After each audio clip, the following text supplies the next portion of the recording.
Olá, o Informe Blumenau Entrevista já está no ar, é o nosso primeiro programa de 2024 e a nossa conversa hoje é com a deputada federal Ana Paula Lima, ela que é do Partido dos Trabalhadores. Deputada, obrigado pela sua presença aqui no Informe Blumenau Entrevista. Muito obrigada, Alexandre, uma honra estar novamente aqui, nos comunicando com a nossa comunidade, com a cidade e para quem eu não encontrei ainda em tempo, um feliz 2024.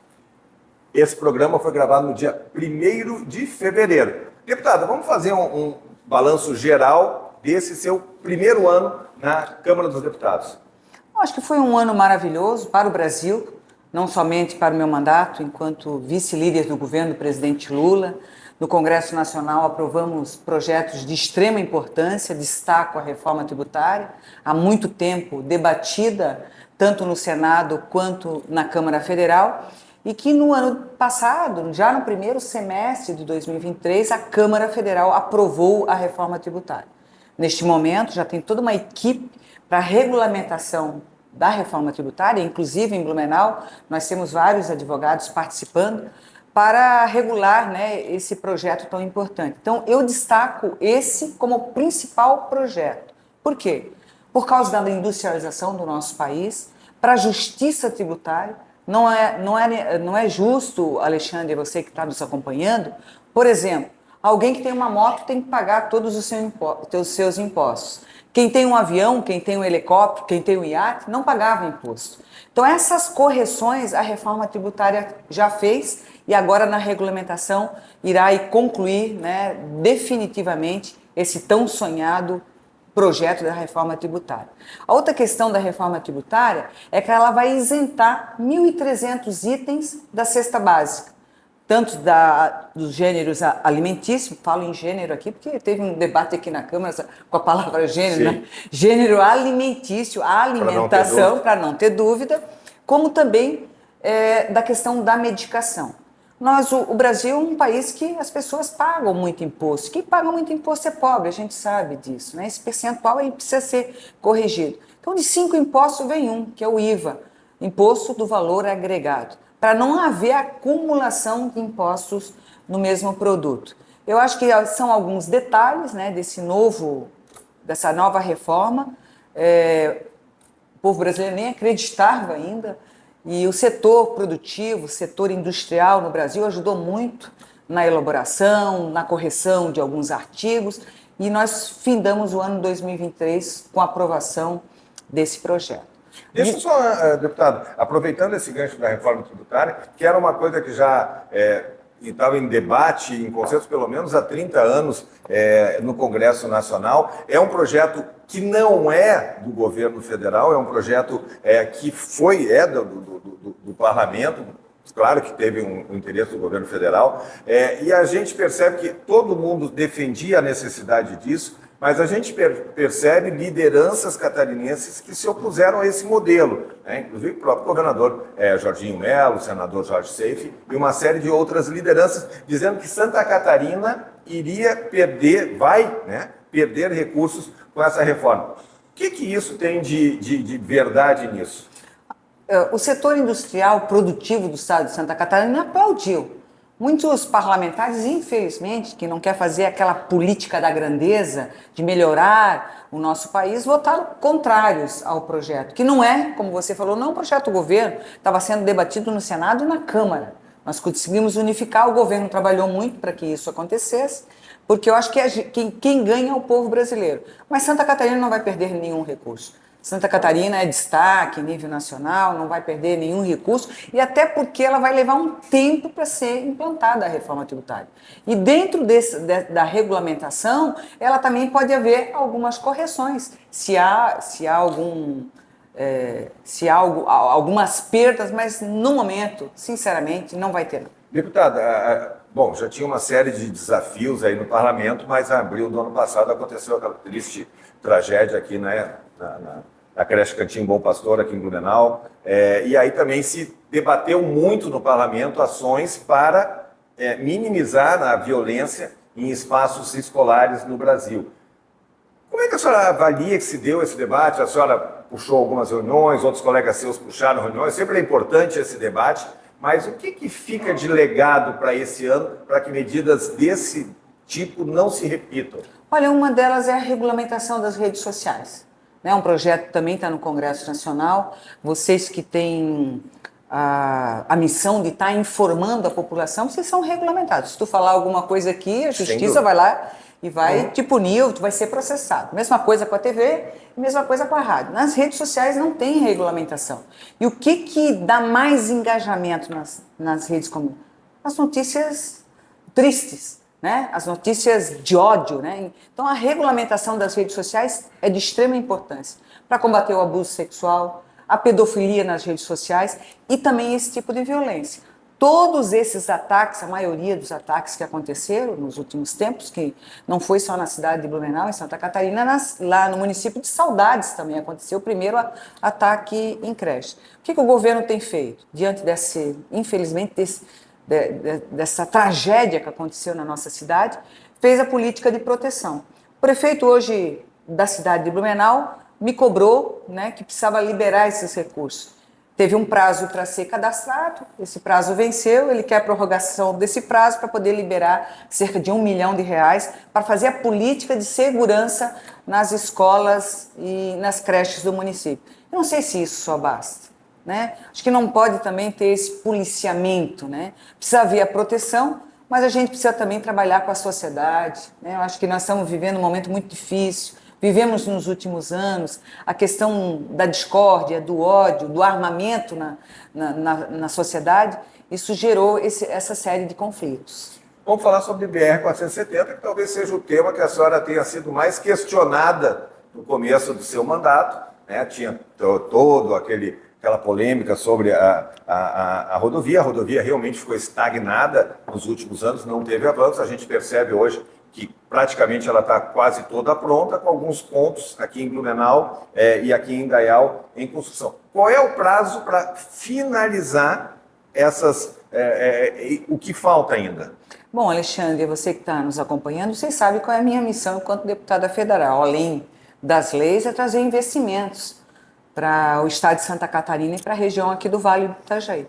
A BR-470... ela começou no governo PT, em 2013, ordem de serviço, presidenta Dilma, começou as obras, licitação, processo judicial, e ela começou. Houve um problema de um golpe no nosso país, em 2016. E o que aconteceu? As obras pararam. Teve um antigo presidente que, inclusive, tirou recursos da BR-470, e ela só não parou completamente porque o governador Moisés colocou recursos na 470. Recurso estadual aqui, isso aí. Aqui. Que não era da obrigação dele, mas a obra iria parar, porque o presidente anterior tirou recurso da 470, não só da 470, da 280, 285, 282 e 163. Somente no ano passado, Alexandre, o presidente Lula destinou para as BRs em Santa Catarina 1 bilhão e 300 milhões de reais. E nesses 1 bilhão e 300 milhões de reais está a BR-470, para terminar esses primeiros 4 lotes, que já deveria ter terminado, de Navegantes ao município de Indaial. Então a obra está acontecendo. Nós estamos vendo as grandes obras de arte, de engenharia, que são os viadutos, né, os acessos aos municípios, as correções que precisam ser feitas no projeto, e tivemos um problema dos desastres ambientais o ano passado, né, dificulta um pouco acelerar a entrega dessa obra, mas eu espero que ela seja concluída e entregue o mais rápido possível. Mas o que é bom também é que no dia 20 de fevereiro, era para acontecer no dia 29 de janeiro, a abertura do processo de licitação para as empresas que quiserem participar desse processo de duplicação da BR-470 de Indaial... Do projeto executivo. Do projeto executivo, de Indaial a Campos Novos. 8 lotes, e o processo vai acontecer no dia 20 de setembro. Então é uma questão de honra para mim. Sim. Questão de honra, primeiro, porque a gente começou, porque muitas pessoas nos criticaram, nem éramos governo, mas os recursos foram colocados, e ela começou bem. Então, se foi um pedido que eu e Décio fizemos para o presidente Lula, foi sim, recursos para a BR-470 para a gente concluir essa obra. A minha segunda pergunta era sobre esse projeto executivo, mas eu quero tentar entender. A senhora acredita que em quanto tempo essa primeira parte dos 4 lotes vai estar pronta? E se a senhora acredita que será possível ainda nessa gestão começar as obras desse outro pacote. Tem um projeto executivo que toma tempo, demora, tem muito dinheiro também. Por isso que o projeto executivo ele foi como é parcelado? Foi dividido em 8 lotes. Uhum. Porque a gente sabe que em alguns locais a BR-470 ela vai merecer uma atenção muito especial. Principalmente quando passa por alguns municípios, ela corta alguns municípios, a Piúna, Ascurra, né, a questão de Ibirama ali, costeando ali o rio Itajaí-Açu. Então é uma obra grande, né? E vai precisar um projeto bem executado. Tem um prazo para a execução desses projetos, mas eu tenho certeza que ainda nessa gestão, e vamos trabalhar para isso, eu fui a deputada que mais alocou recursos de emendas individuais para a BR-470 e eu espero que ela seja, né, executada essa obra e concluída essa obra num tempo recorde. E com relação ao que está em andamento agora dos colégios? Mas já entrou um probleminha, porque o DENIT já começou a informar a população e os empresários, quem tem comércio, na faixa de domínio da 470. Ali no município de Apiúna e Ascurra. Então, vai gerar já está gerando um grande conflito. Então, nós queremos acelerar esse processo e vamos trabalhar muito para que isso aconteça. Tá. Só para iniciar, a questão dos 4 primeiros lotes, a senhora tem uma previsão de quando é que vai terminar? Termina esse ano? Eu espero, porque muitos trechos da 470 já foram liberados. Tem mais alguns que vão ser liberados. Mas preciso terminar, que agora o Baden-Furt, o que faz ali da 470 com a 101, no município de Navegantes, aquele viaduto. Tem a questão de Gaspar até Blumenau, são 8 elevados, então é isso que está causando uma série de transtorno ainda. Mas a obra está andando. Deputado, federalização da FURB e abertura de vagas federais em Santa Catarina. O governo federal tem sinalizado que quer ampliação de vagas federais. E, obviamente, o Blumenau tem todo um movimento pela federalização da FURB. São coisas diferentes que, às vezes, as pessoas têm uma fantasia, um sonho de tentar congregar essas coisas. Como é que está essa situação? A senhora veio com a secretária do Ministério da Educação ano passado, teve conversa, teve mobilização, Blumenau se mobilizou também no PPA para colocar investimentos para a Universidade Federal, para a FURB, para a federalização da FURB. Mas o que tem de concreto? A senhora acredita que isso possa acontecer? Eu sou uma sonhadora e vou trabalhar para que isso aconteça. Agora, assim, é bom frisar. Esse projeto de federalização da FURB não é de hoje, é antigo. Quase 30 anos também. Eu também quero aqui resgatar, né, a história da FURB. Ela começou pelas mãos dos trabalhadores, que não tinha ensino público aqui, e foi através da Organização dos Trabalhadores que a gente conseguiu na época porque eu sou de Blumenau, tenho quase a mesma idade da FURB, mas ela tem uma história de uma universidade, realmente tem o seu valor, né? Pela presença aí dos professores, dos servidores da FURB. Ela teve alguns entraves, na época eu era deputada estadual, o ministro era Fernando Haddad, teve problema com a Universidade Federal, a reitoria da Universidade Federal na época, com a reitoria da FURB, não se acertaram, houve problemas, foi atrasando. Nesse momento, o Comitê Pró-Federalização, eles se mobilizaram bastante. O governador, na época, também esteve presente no MEC, o prefeito de Blumenau esteve presente. Parece que agora abandonaram essa luta de federalização da FURB, e a FURB tinha que fazer o seu dever de casa, que foi o que o MEC pediu, que é fazer o seu histórico patrimonial. Isso foi entregue no segundo semestre do ano passado. A secretária de Ensino Superior, a professora Denise, esteve aqui. Conversamos com a reitora, conversamos com alguns membros do comitê, e o que eu tenho cobrado do MEC é que dê a resposta para a FURB, porque o histórico, o patrimônio da FURB ele é muito grande, né? E não é só o patrimônio, tem todos os servidores. Então, que se constituiu, o MEC tem uma comissão que está avaliando isso para poder dar essa resposta mais concreta para a cidade de Blumenau. senhora acha que essa resposta pode vir nesse primeiro semestre? Eu tenho cobrado, porque o ministro da Educação iria vir para Santa Catarina, pela expansão da Universidade Federal, das vagas que vão abrir do curso de medicina em curitibanos. Era na data de hoje, dia 1º de fevereiro, mas prorrogou essa vinda do ministro, e uma das pautas com o ministro seria esse pedido de resposta do MEC para a FURB, a reitoria da FURB. Além disso também, Alexandre, não posso deixar de falar que foi a Universidade Federal de Santa Catarina está presente em Blumenau, com 5 cursos, queremos ampliação. Inclusive está mudando de endereço, com uma estrutura maior, e isso eu até coloquei no informe, que acaba gerando uma apreensão também interna nas pessoas do movimento, porque elas veem que isso talvez, o governo está investindo aqui e não investe ali. E é por isso que na minha introdução eu fiz questão de dizer que são situações diferentes. Situações diferentes porque tem outras universidades aqui que abriram, não? O IBS na época, né? Teve outras, e particulares, e nunca teve problema com a FURB. Onde tem público para isso. Quanto mais vagas abrir, mais oportunidades nós vamos dar para os nossos jovens. E isso também é importante para a cidade, porque fica uma cidade universitária, né? Oportunidade de estudar onde desejar. E a outra questão que também tenho que falar é do Instituto Federal Catarinense, que é a reitoria que tem ali a sua sede na BR-470, o Instituto Federal de Santa Catarina, que está em Gaspar, oferecendo vagas tanto para o ensino médio quanto para o ensino superior, graduação e também algumas pós-graduações. Então, assim, a educação em nível federal está presente em Blumenau. Precisamos resolver esse impasse da FURB. Acho que nós temos que dar uma resposta.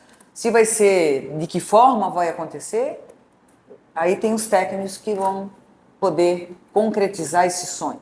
Deputado, da 470 estou conseguindo.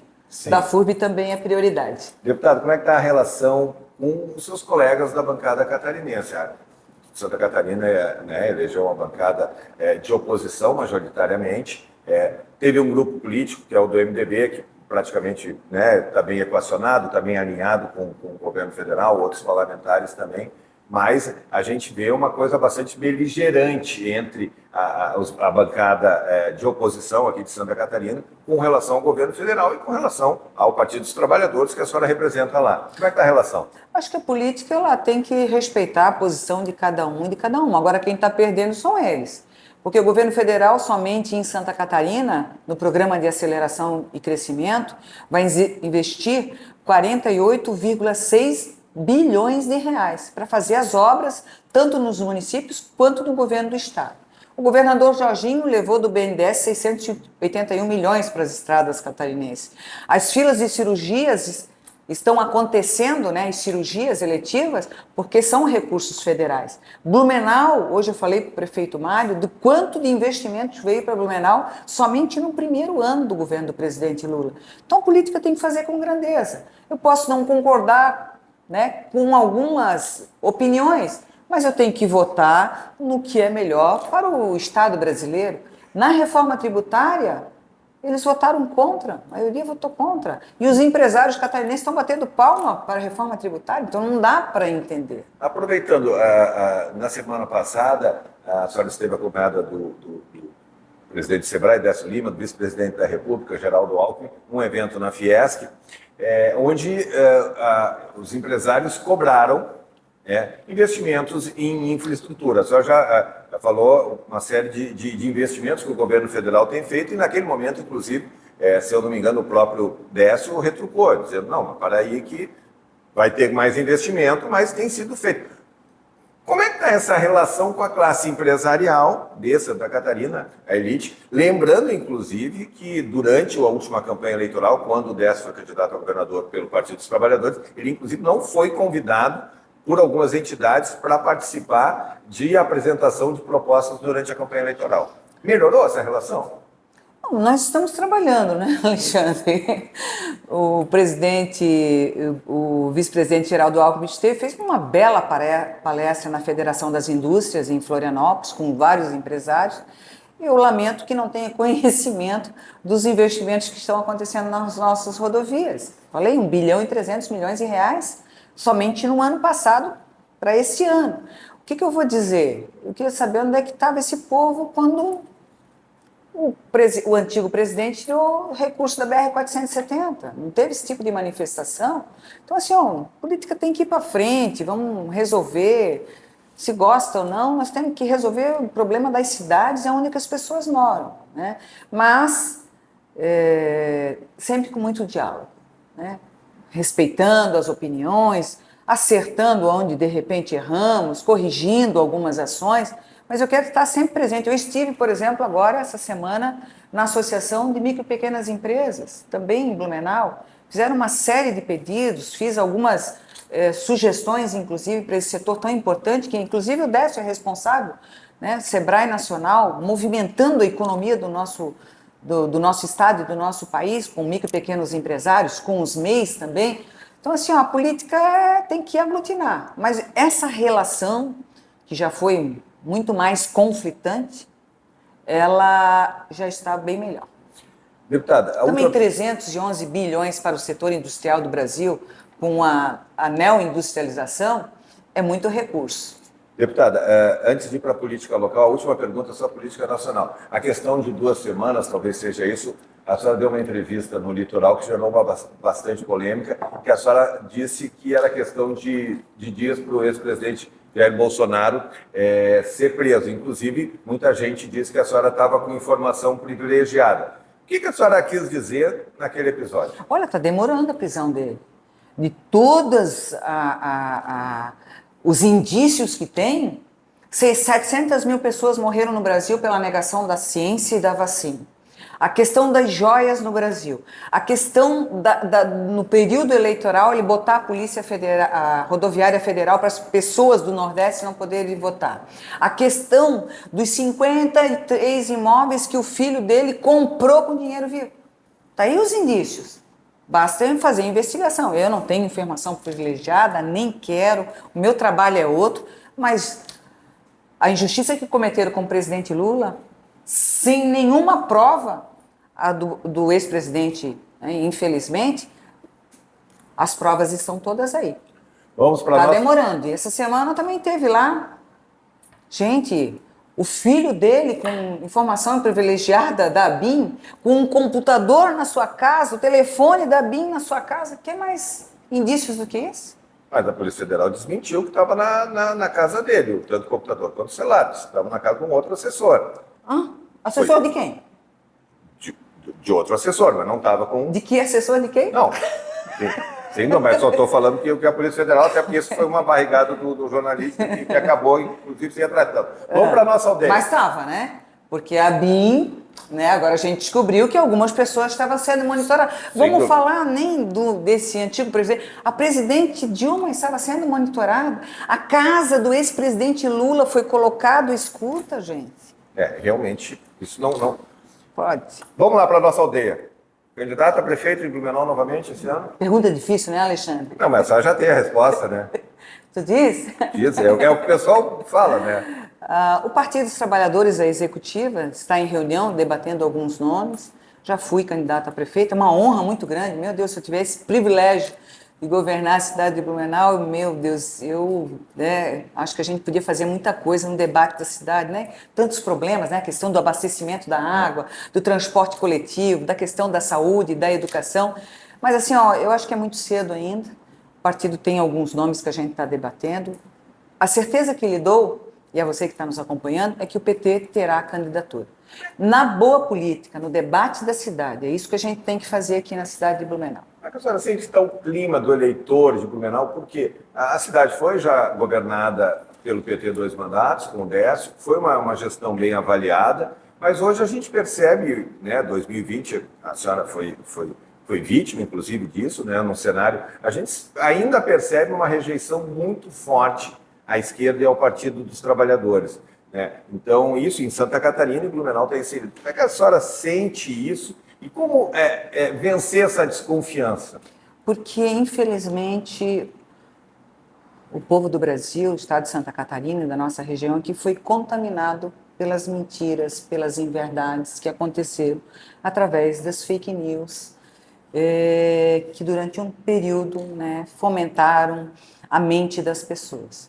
Eu acho que a verdade ela começa a ser desvendada agora. Eu acho que foi o único problema que nós enfrentamos enquanto Partido dos Trabalhadores. Se não tirasse a presidenta Dilma do golpe que aconteceu no Brasil, sem nenhum crime, que agora está tudo provado, se não tivesse acontecido a prisão do presidente Lula, sem nenhuma acusação, certamente ele ia vencer as eleições de 2018. Então, o que tem acontecido? Eu acho que nós estamos num novo momento, estamos mostrando o trabalho, né, que está sendo realizado pelo governo federal, inclusive de investimentos. Duas coisas importantes foi o aumento real do salário mínimo, ano passado, a correção agora em janeiro para 1.412 e também a correção da tabela do imposto de renda. Mas essa relação já está mudando. Hoje, né, passeando pela cidade, encontrei várias pessoas, né, tem que respeitar quem não gosta de mim, quem não gosta do meu partido, mas que a gente faça um bom debate aqui na cidade. Por que as pessoas querem resolver as suas vidas? Tantas mentiras aconteceram que a gente teve que sempre desmentir uma. Fechou alguma igreja em Blumenau? Né? Teve algum problema que as escolas receberam os kits gays da época? Isso foram as mentiras que foram contaminadas, contadas, repetidas. E a outra questão do ódio também que permeou. Então, assim, ódio do PT, o PT é comunista. Isso nunca aconteceu, nem teve nunca comunismo no Brasil, nem vai ter. Né? Então, isso precisa vir à tona. E uma missão que o presidente Lula tem no nosso país é que a gente precisa se pacificar. Nós temos que fazer o bom debate da política, né? E restabelecer os laços afetivos com os nossos familiares, que não teve nenhuma família que não brigou por causa disso, restabelecer os laços afetivos com os nossos vizinhos, com as pessoas que trabalham com a gente, porque essa vida não está de passagem. Brigar por causa disso, brigar por causa da mentira, da discussão, não. Que vença o melhor e respeitar as urnas. Agora eu pergunto para você, Alexandre, imagina se fosse o PT que fosse de camisa amarela, dia 8 de janeiro, para quebrar o STF, a Câmara dos Deputados, o Palácio do Planalto e o Senado Federal. O que ia acontecer com nós? Baderneiro, né, os comunistas, e ver, gente de Blumenau foi lá. Tem um senhor aqui de Blumenau, meu Deus, de cabelos brancos, teve coragem de ir lá para Brasília para quebrar todo. Uma vergonha para nós. Então, a defesa da democracia, independente do partido, é isso que nos une. Deputada Federal Ana Paula Lima, obrigado pela entrevista para nós e um bom ano de trabalho lá no Congresso Nacional. Desejo o mesmo para você, para toda a nossa população aí. E temos muita coisa ainda para resolver no nosso país, mas já sair da 12ª economia do planeta para a 9ª, uma super safra, agora a queda do desemprego, né? Correção da tabela do imposto de renda, mais trabalho para a nossa gente e renda, eu já estou muito feliz por isso. E por isso que esse é um bom momento que estou vivendo no Brasil e representando o povo catarinense na Câmara Federal. Mais uma vez, muito obrigado e obrigado a você. Lembrando que o Fórum Blumenau Entrevista está de volta. Esse é o nosso primeiro programa de 2024, um ano importante, um ano de eleição municipal. E certamente nós vamos abrir espaço para todos os personagens da política de Blumenau, política regional de Santa Catarina. Um grande abraço, até a próxima.